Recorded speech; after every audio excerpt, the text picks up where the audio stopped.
Hey, I'm Mr. Cole. Welcome to Power Oversteer, the motorsports show that wants to pay tribute to Luis Salom. Unfortunately, the 24-year-old Spaniard succumbed to injuries sustained in a crash in turn 12 in Moto2 practice yesterday around the Circuit de Catalunya.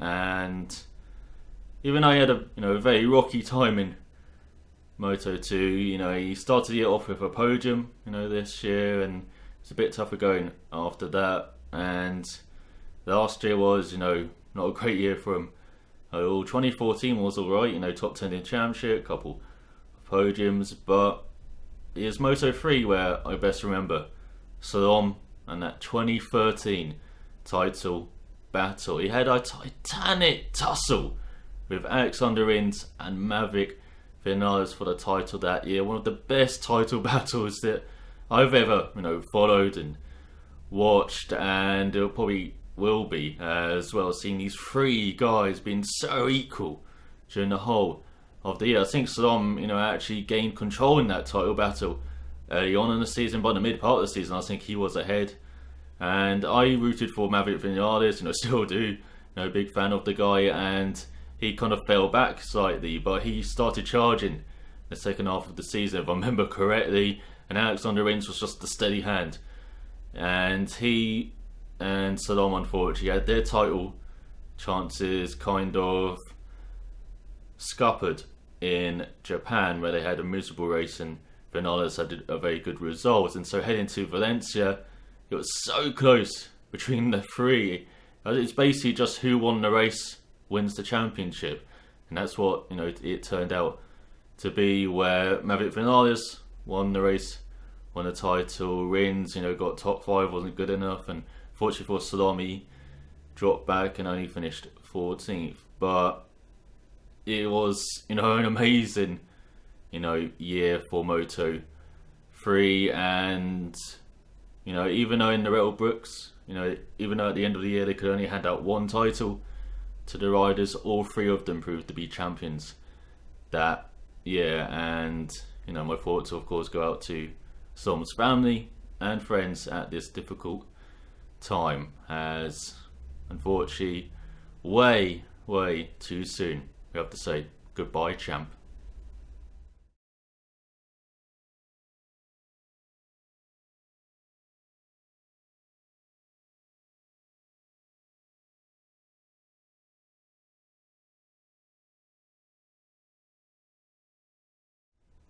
In this episode, we look ahead to the only doubleheader round on the calendar, the Chevrolet Duel in Detroit around the excellent Belle Isle Street Circuit. There's no rest for the drivers after an arduous month of May, as they get to tackle a 70-hour race on the Saturday and Sunday this weekend around the physical 14-turn, 2.36 mile, 3.8 kilometre track. And let's learn more about this place in Northern America with some track facts. A race around Belle Isle was first tried in 1989 for F1. The motorsport juggernaut had used the downtown Renaissance Centre course since 1982, but the circuit, slower than Monaco, saw its temporary pits deemed not up to standard by the FIA in 1988, so it's planned for the race to be moved to the city park. However, an agreement wasn't reached, so the US Grand Prix moved to Felix and CART took over the Detroit race. Initially, the American Series utilised the Renaissance Centre track sans the chicane on the front straight until the race was moved to Belle Isle in 1992 around a 2.1 mile, 3.4 kilometre circuit. This layout was used until 1998 when it was switched to the current layout. At the time, this was one of two South Michigan races, along with the Michigan 500 around the Michigan International Speedway, to be on the CART schedule. Unfortunately, the temporary street course wasn't popular due to its narrowness, poor access, uncompetitive nature, lack of paved areas for support activities, and paddock areas that were unable to accommodate teams. CART dropped the race after 2001. In the last decade though, Roger Penske has revived the race twice. Firstly, in 2006, he spearheaded talks to bring the race back, and it was announced in September that year it will return as the 10th race of the American Le Mans Series, Canada, and penultimate round of the IndyCar season, using the 1992 to 97 circuit layout and with improved access to the track. despite the race being successful in 2007 and 2008 due to the automotive economic crisis and its impact on the Detroit area. The 2009 race was cancelled.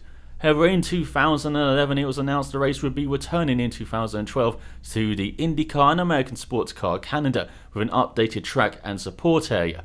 After James Hinchcliffe got taken out of that year's race by some track debris, the track was removed and relaid in most areas for the following year. Since 2013, the 1998 to 2001 layout has been used, which sees a longer run to turn 3, thus making it the primary overtaking spot. Also since then, the event has been a doubleheader round for IndyCar with a race on Saturday and Sunday, while the IMSA series has one race on the Saturday.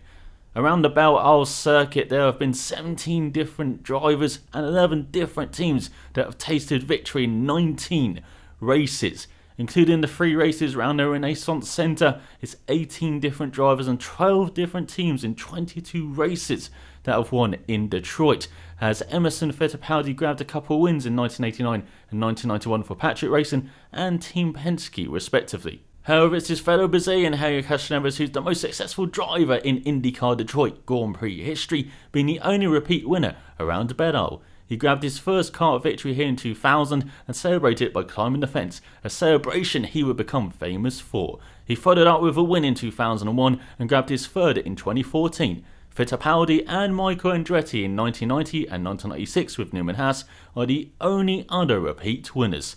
Other significant wins include the last of 1985 Indy 500 winner and 1988 Series champion Danny Sullivan's career in 1993 with Gaddis Racing, the last for the iconic Newman Haas Lanigan Racing team in 2008 by the late Justin Wilson, the first of Simon Pagenaud's IndyCar career in the second race of 2013, and the only win of Carlos Muniz's IndyCar career to date in the first race of last year's chaotic, rain-fueled weekend. Sebastian Bourdais won the second Powerball race of 2015 from Takuma Sato and Graham Rahal. The most successful team is Penske with 6 wins in 1991, 1994 with Paul Tracy, 2000, 2001 and both races in 2014 with Will Power winning the first one and Helio the second. Up next is Newman Haas with 3 wins, then it's the current teams as Andretti Autosport and Chip Ganassi are tied with 2 wins, while Rahal, Detman, Lanigan, Dale Coyne, Smith Peterson and KV Racing Technology all have a win each. I wasn't the biggest fan of Belle Isle until 2013 when they started using the current layout. Again, it's provided some fantastic races the past few years and hopefully with a lot less rain this time around, can do the same again this weekend. But who's going to take the chicken flag on Saturday and Sunday? Let's throw a few names into the ring as I play Mystic Kev with some predictions. I have no fucking idea who's going to win. It's one of those tracks where you just put names in a hat and pick them out. The 3 previous duels in Detroit have been wildly varied, as Mike Conway was the man in 2013, winning the first race for Dale Coyne before getting a podium in the second behind his fellow Brit James Jakes on the way to his best result in IndyCar and winner Simon Pagenaud. 2014 saw a Penske sweep with Will Power holding off Graham Rahal in race 1, then Castroneves led a Penske 1-2 ahead of his Aussie teammate. Last year, rain shortened the first race with Munoz winning from Andretti teammate Marco, while Bourdais survived a late race restart to win a time-limited second race. Therefore, I'm going for the unexpected to continue, with Connor Daly continuing Dale Coyne's recent good form around here by getting a top 5, at least. The last time he was in Detroit, he led a number of laps and finished 6th, filling in for Hinchcliffe at Smith Peterson. He's a bit handy around street circuits, like Takuma Sato, although the Japanese driver doesn't have a top 10 finish in Belle Isle apart from his second place finish in the second race last year. And talking about the unexpected wouldn't be complete without Alexander Rossi.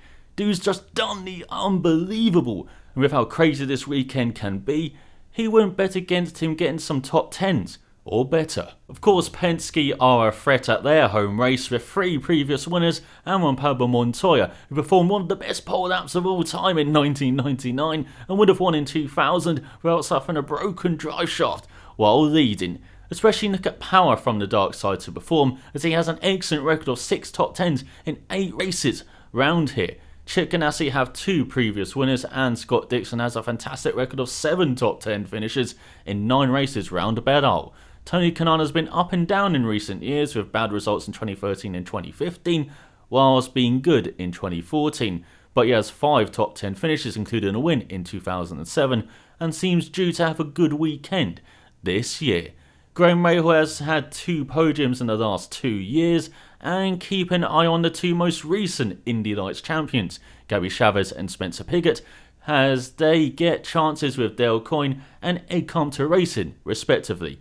Maybe don't keep an eye on Pigot's teammate Joseph Newgarden, as he has a poor record around Detroit. I know he's been quick everywhere this season and is coming off an excellent Indy 500. In the end, no, I'm going for Carlos Munoz and James Hinchcliffe to win. Munoz has 3 top 10 finishes in 4 races in Detroit, including that win, and what better way to bounce back from his heartbreak at Indy than to win in Motor City. Despite only 2 top 10 finishes in 2014 round here, Hinchcliffe has been fast everywhere, apart from Felix, this year, and is coming off the back of an excellent month of May. The Canadian is due another win. Also, it's close between Honda and Chevrolet for the most engine manufacturer wins round here.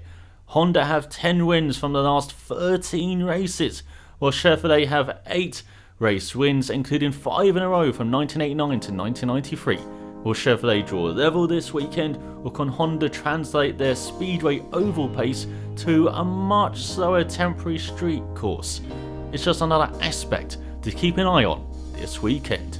Following the duel, there's the longest race distance-wise of the season, with the Firestone 600 around the Texas Motor Speedway. There's 3 consecutive busy weekends with 4 races. The schedules really do hate their drivers.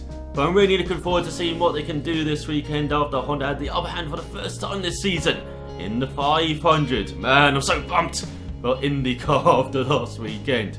Keep an eye on racecontrol.indycar.com, where you'll find time and scoring for the whole weekend, with video of the practice and qualifying sessions.